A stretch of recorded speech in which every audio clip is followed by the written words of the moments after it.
would surprise fans about what it's like to work with him and be around him? Listening to him just chirp Biz or talk or myself, and he would do it when the red light goes off in the camera. And I remember the first day I stopped, I was like, Gretz, I was like, what are you doing? And he's like, what? I go, your one-liners are insane. Like, you're a savage.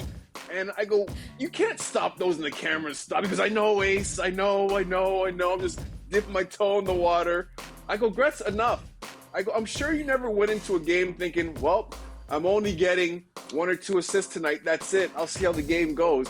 You went into the game thinking I want 5 or 6 points. Like, that's how you scored 212 points, or whatever it was you got in like one of your season highs.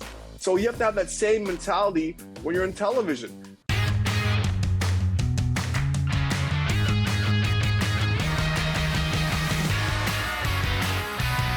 Hey guys, welcome on into Drinks with Binks. I'm Julie Stewart-Binks, and as you can see, it is holiday season here on set. And of course, Thanksgiving was the unofficial kickoff to the holiday season. And I just want to say thank you so much for all of you watching our show. Hi, Mom, and hi to Jeff, a guy I worked with at the Olympics who watches all my shows. And also thank you to everyone behind the scenes who's worked tirelessly to keep this rudderless ship steering in the right direction, or whatever direction that may be. And of course, to our wonderful guests who take so much time out of their busy schedules to come on here and drink and bink, and especially those that come on for a second time, for a second round of Drinks with Binks. And that is today's guest, none other than former NHL player, analyst on NHL on TNT, entrepreneur extraordinaire, my friend Anson Carter, who is also in the Macy's Thanksgiving Day Parade on a float. Congratulations. That looked pretty cool. JSB, this is my second time around, so I'm all about round number 2. Always good to see you. And I'm jealous right now because this is the holiday season. 'Tis the season. Cheers, by the way. Cheers, yes. But I'm jealous of your background. Like, your set is amazing. So festive. I'm so jealous. It's a lot. It's like Elf was in here. And the problem is you might see some little ornaments here. Not all of them have stayed up. I just taped them up like a hack job. So I've had a couple of them. So they might fall down during this. We'll have to see. It'd be exciting. But let's get back to your exciting moment with when you were on the float for the NHL, you know, honoring Willie O'Ree, the first Black player in the NHL in 1958. You're wearing a Bruins jersey, which I believe was for Willie O'Ree. What was that moment like for you to be waving there to everyone in New York City? It was amazing. Just being able to honor Willie's, you could probably see him just over my shoulder right over there on the skates behind me. That just being able to honor Willie was a tremendous thrill. It's Thanksgiving Macy's Day Parade. We watch it every single year here in the Carter household in Atlanta. And to be able to participate with Rico Phillips, Kevin Hodgson, former Willie O'Ree Community Service Award winners, and my man Bryce Salvador, former captain of the New Jersey Devils, it was a dream come true. I mean, my shoulder needs a little bit of massage work right now. I had to rotate the one shoulder because I was practicing my waves, and this other shoulder I had to alternate back and forth.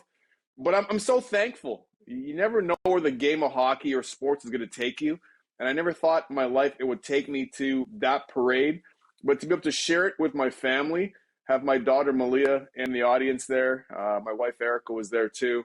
My oldest daughter, Michaela's still in Switzerland. She gets back home next week. But to have my family there to share it with me, I think made it even more special. You know, you waved so much at some points, you kind of like almost forget how to wave.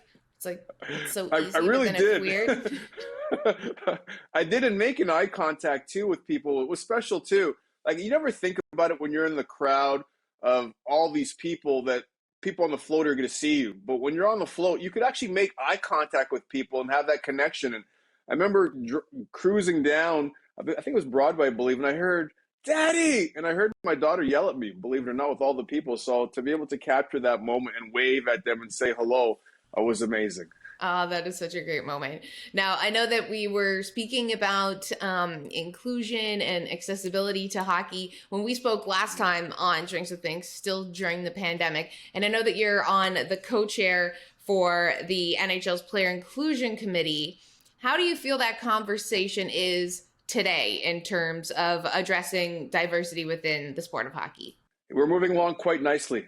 After our recommendations, as you mentioned, being the co-chair of the Player Inclusion Committee with PK Subban, and I just want to mention one thing too. It's not just the NHL committee. We have a number of amazing women, Bridget Laquette, Blake Bolden.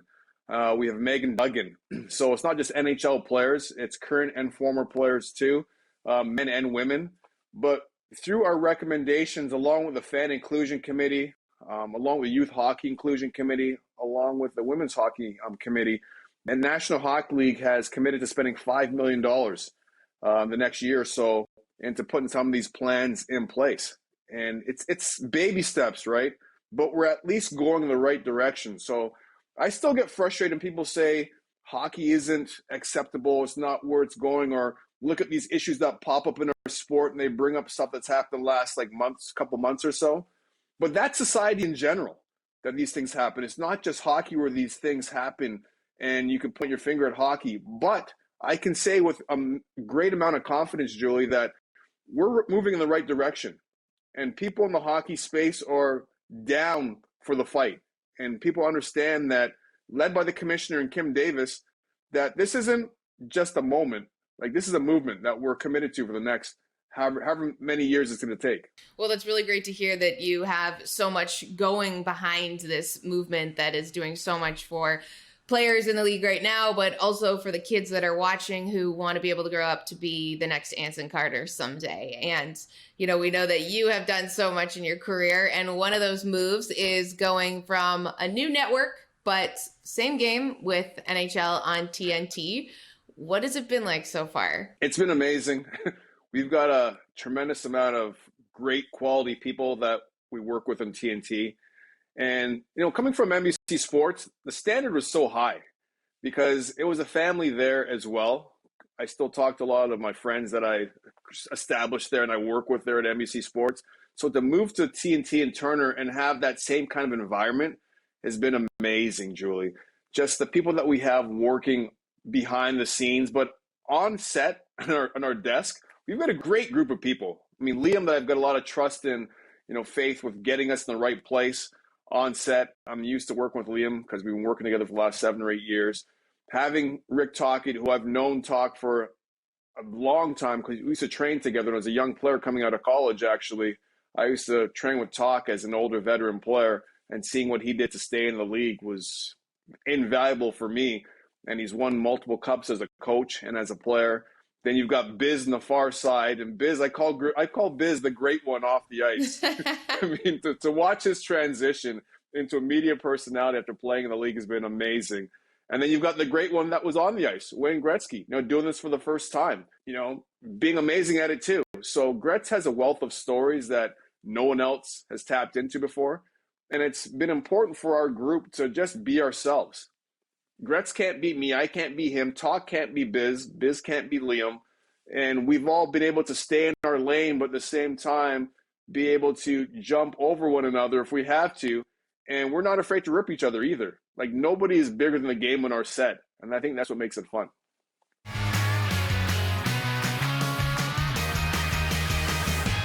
For Gretzky, though, you know, we don't know. He's so elusive. We don't know really a whole lot about him as a person, but he's just this, you know, really great icon in our lives and in hockey fans' lives. What would surprise fans about what it's like to work with him and be around him?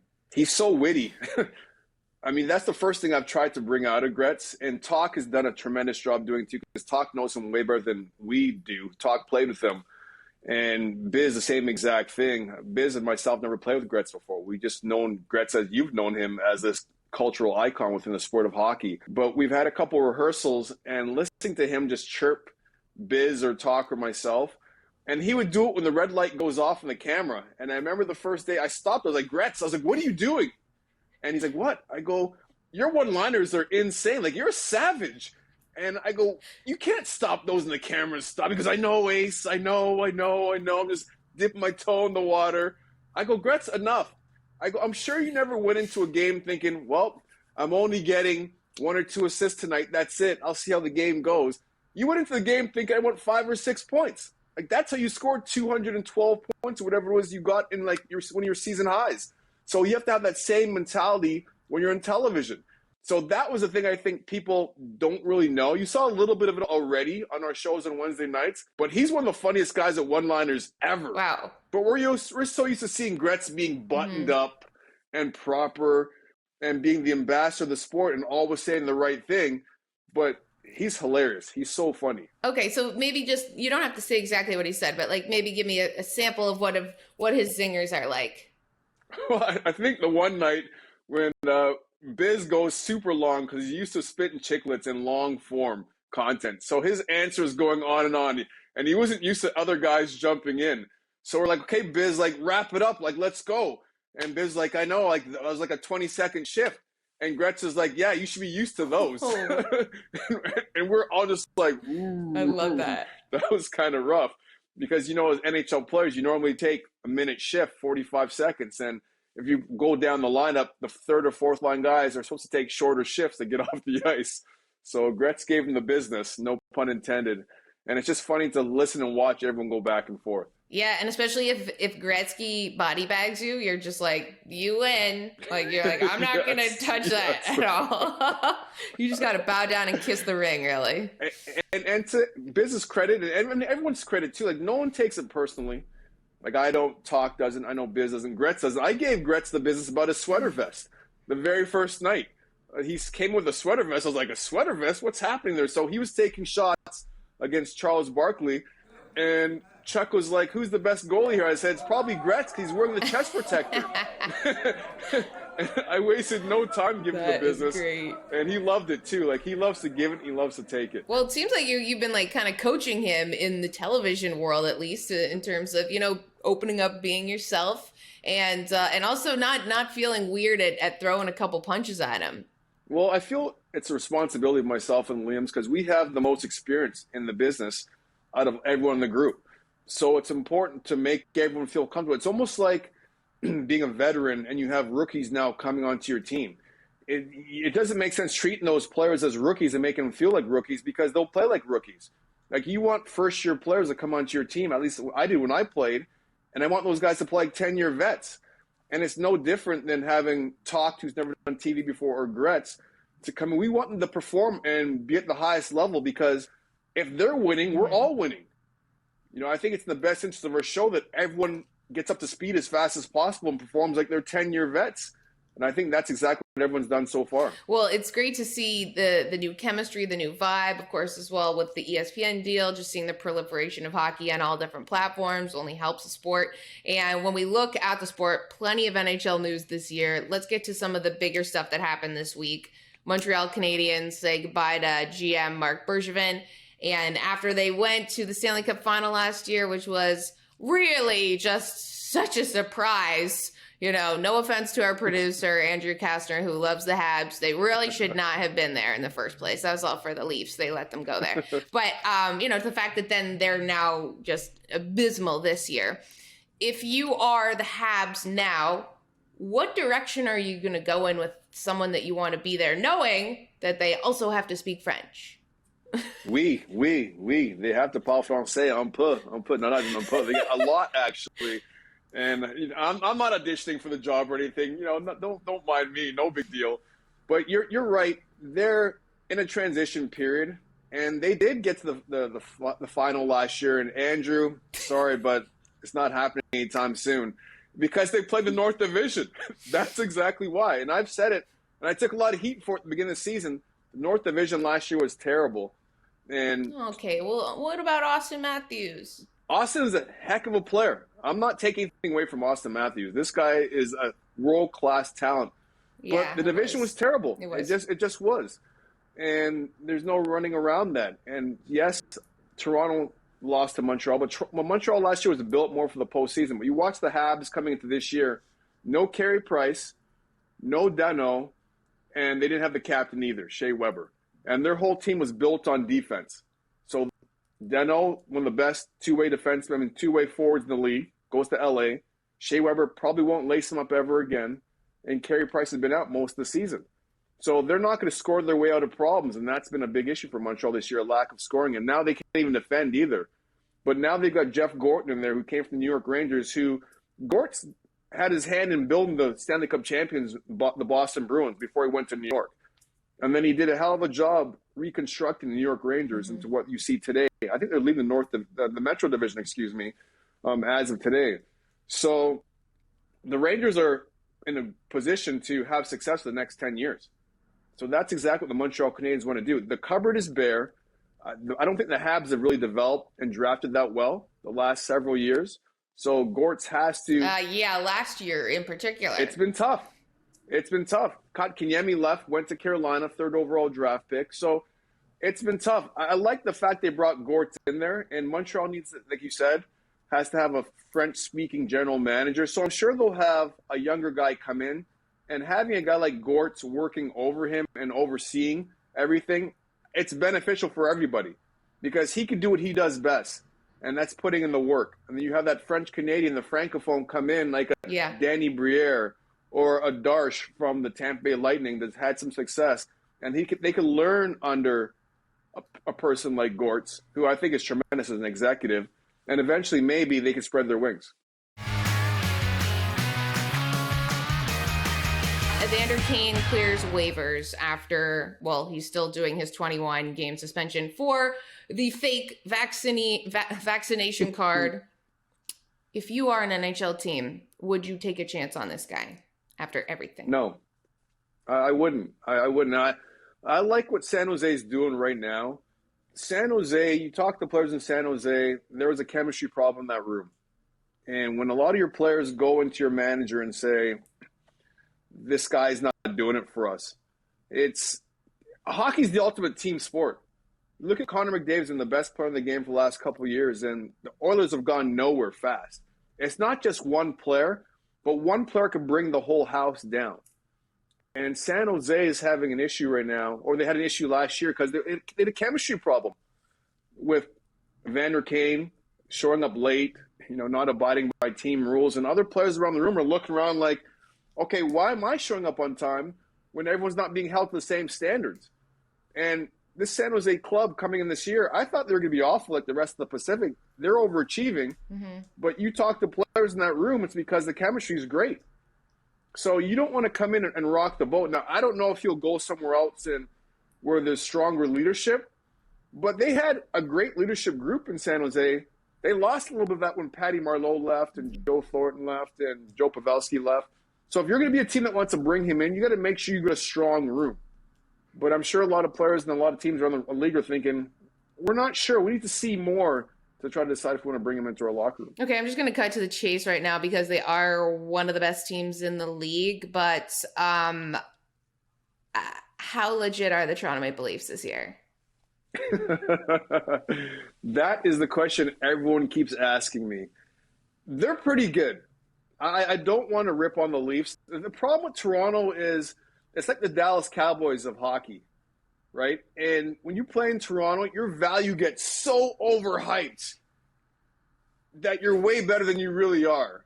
And I can't say that about Austin Matthews because Austin Matthews is legit superstar in the National Hockey League. John Tavares is a tremendous leader. I like his game. Mitch Marner's a good player. I don't put him on the same level as Austin Matthews. Yeah, not this year, too. People in Toronto seem to think that's the case. I don't think that's the case. He's a really good player, don't get me wrong. But he isn't an Austin Matthews. So, Toronto, I like the depth. Bunting, getting him from Arizona, that's a steal. Great. He's been unbelievable. And the player that no one really talks about, Jason Spezza, the Spez dispenser, still is getting it done. Like, being the old man that group, his skating is still legit. He still distributes the puck, and he shoots the puck in the top half of the net better than any young player in the National Hockey League still. I think Spez is like 39 or 40 years old. So they have a chance. But you know what, JSP? It's all about the postseason when it comes to Toronto. I know. It's the worst. The regular season means nothing. It's nothing. Unless, of course, they don't make the postseason. Then the regular season means everything. Yeah, exactly. That's it. What is it? Like, you can't lose in the first round if you don't make the playoffs, like meme. Exactly. All-Star game, we know, is going to be happening this year. The Olympics, What do we know about what All-Star game will look like in terms of protecting players that are going to be heading off on a charter to Beijing right after that? How different will it look? I think everything's still fluid right now. I think that's the beauty of being within the sport that we're in right now, that I don't think anything's super locked in, besides the fact there was a commitment to go overseas. But we're just seeing the Ottawa Senators came out of COVID protocol. New York Islanders had games postponed. I think it's a week-to-week thing where everything's being evaluated as we're going along. I think you want to give the players the greatest chance of having success as possible, and having 20 guys out of your lineup isn't doing your team any justice. So I know for the All-Star game being in Vegas, everyone's pumped and excited about it there. I'm pumped about it being there too. However, I'm a little bit different than everyone else. So I went to Vegas this past summer for the CBD oil convention as I'm looking to get in that space. And I got COVID this summer in July being in Vegas. And I've been vaccinated since February. And my symptoms were a lot more mild than they were 2 years ago, when I'm pretty sure that I had it in the city in New York when all my friends were deathly sick too, before anyone knew what COVID was. But that's my only hesitation with Vegas, because I caught COVID back in Vegas back in July. So I think from a market perspective and in terms of elevating the sport, it's a great city. Wow. Okay. Well, are you doing okay now, and how was it? Oh yeah, I'm totally fine. Oh yeah, I'm totally fine now. I'm totally fine. This is back in July, where for like 10 days I kept getting tested, and my fever this time around was only 99.5 degrees, whereas 2 years ago my fever was 104. And this time around, every now and then it felt like someone was sitting on my chest just watching TV, which is crazy too. But yeah, my symptoms were way more mild this time around. So it's real. When people tell me, well, COVID doesn't exist, is it real? It's real. I'm pretty sure I had it twice. Once before I was vaccinated, before we knew what it was, and the second time this summer when I was vaccinated. So I believe I had the Delta variant. And you didn't have it as bad because, cheers, you were vaccinated. We're a pro-vax show. 100. Okay? Here we go. 1,000%.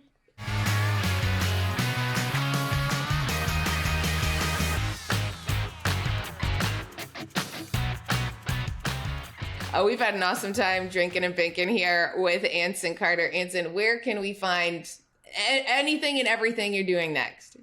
Well, I'm on Wednesday nights. You catch me on NHL and TNT. Every single Wednesday, I'm there with Biz, Gretz, Liam, and Talk. We're having fun, ripping on each other, talking about hockey, entertaining the fans, hopefully. So, and also you'll find me sporadically on MSG Networks, working with Shannon Hogan, doing New York Islanders. Wow, Islanders! You went to the dark side, but that's okay. I did. It's all part of the MSG Network. Cheers to that. Congratulations on everything, Anson. Definitely you never cease to amaze me, and I know you have your fingers in so many other pies of entrepreneurship and everything. So again, that's for another episode that we will also discuss why Montreal Canadiens pick French people. But until then, guys, make sure you follow us on all of our social channels, on YouTube at Fubo Sports. We can see our old interview with Anson Carter, and on all of our social channels, Twitter, Instagram at Fubo Sports. And until next time, bottoms up, bitches. Cheers.